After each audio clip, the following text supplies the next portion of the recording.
चलिए इस वाले वीडियो में बात कर लेते हैं हम। हमारा पहला जो टॉपिक है एचटीटीपी एनहांसमेंट्स के अंदर वो है पोर्ट फास्ट, राइट। तो ये सारी बेसिक बातें, बुनियादी बातें हम लास्ट वीडियो में डिस्कस कर चुके हैं।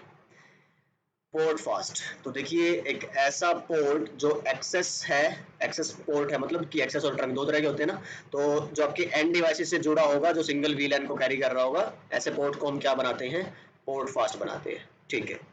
तो अब उसका फर्क क्या होने वाला है हमें, तो ये अलाउ करता है आपके स्विच को इमीडिएटली ट्रांजिशन करे वो ब्लॉकिंग से किसमें, फॉरवर्डिंग में। लिसनिंग, लर्निंग ये सब बाईपास कर देगा, ठीक है।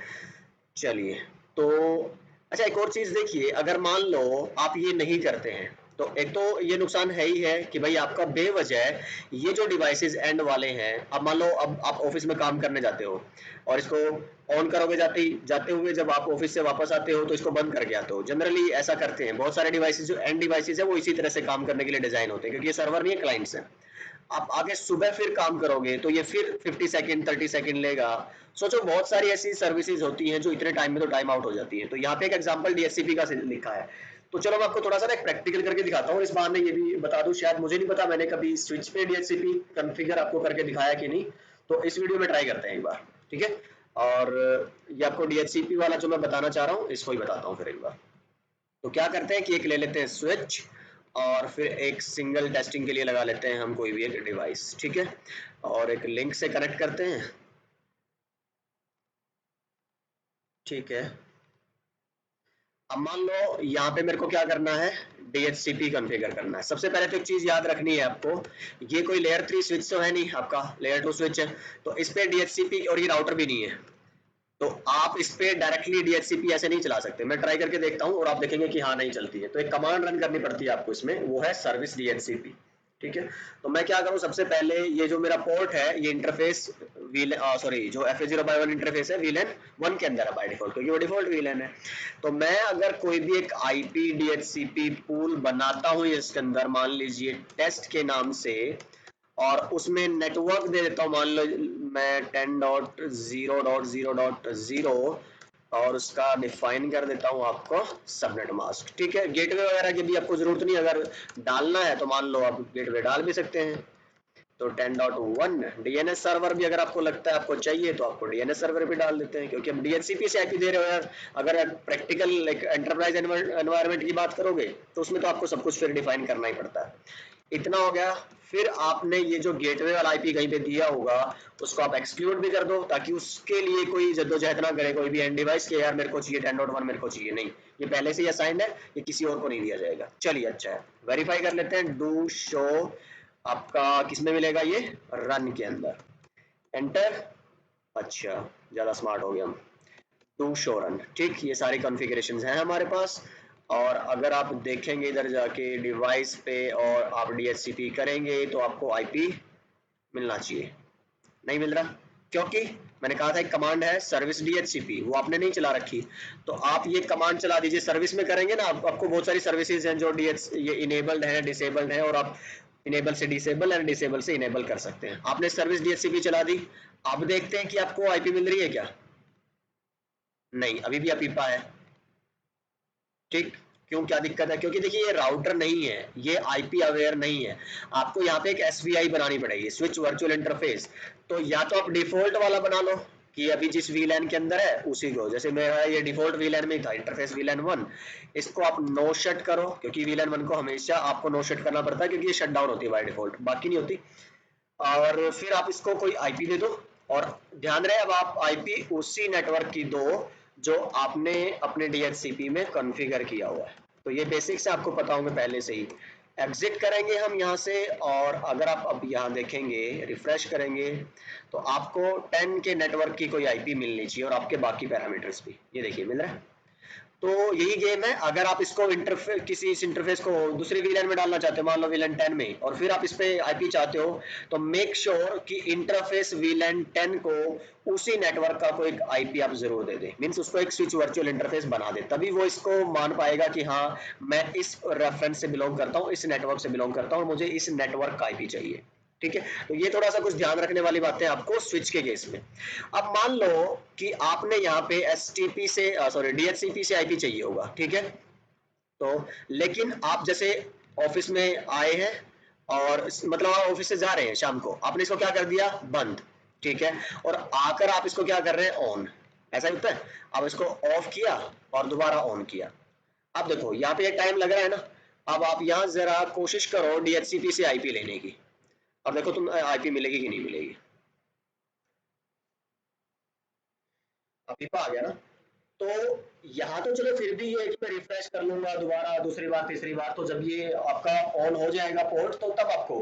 पर बहुत सारी ऐसी सर्विस होती है, सिर्फ एक एग्जांपल है समझने के लिए कि वो सर्विसेज टाइम आउट हो जाती है। आज के टाइम पे नेटवर्क में इतना टाइम नहीं मिलता है आपको, ठीक है, अपनी एप्लीकेशन वगैरह को रन करने के लिए, तो बहुत फास्ट होना चाहिए। इसीलिए हमें ये सारे के सारे कॉन्सेप्ट लाने पड़ते हैं, जैसे पोर्ट फास्ट जिनमें से एक है। आई होप एक बेसिक आइडिया आपको क्लियर हो गया होगा। अब अगर मैं इस पोर्ट को पोर्ट फास्ट में कॉन्फ़िगर कर दूं, कैसे करते हैं, इंटरफेस सेलेक्ट करिए FA0/1 और इसको बना दीजिए आपका स्पैनिंग ट्री। एंड किस वीलैन में है, अगर सिर्फ वीलैन लिख देंगे तो वो क्या रहेगा उस पर्टिकुलर वीलैन के लिए।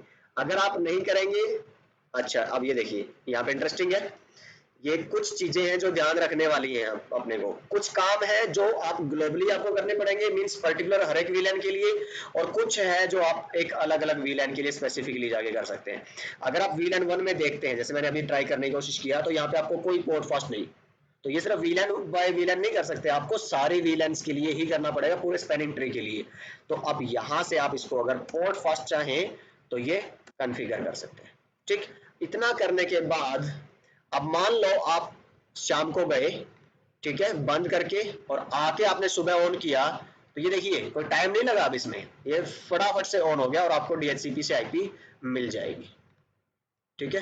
तो पैकेट ट्रेसर में रिफ्रेश करना पड़ रहा है, अदरवाइज आपको मिल जाएगी आपकी, ठीक है।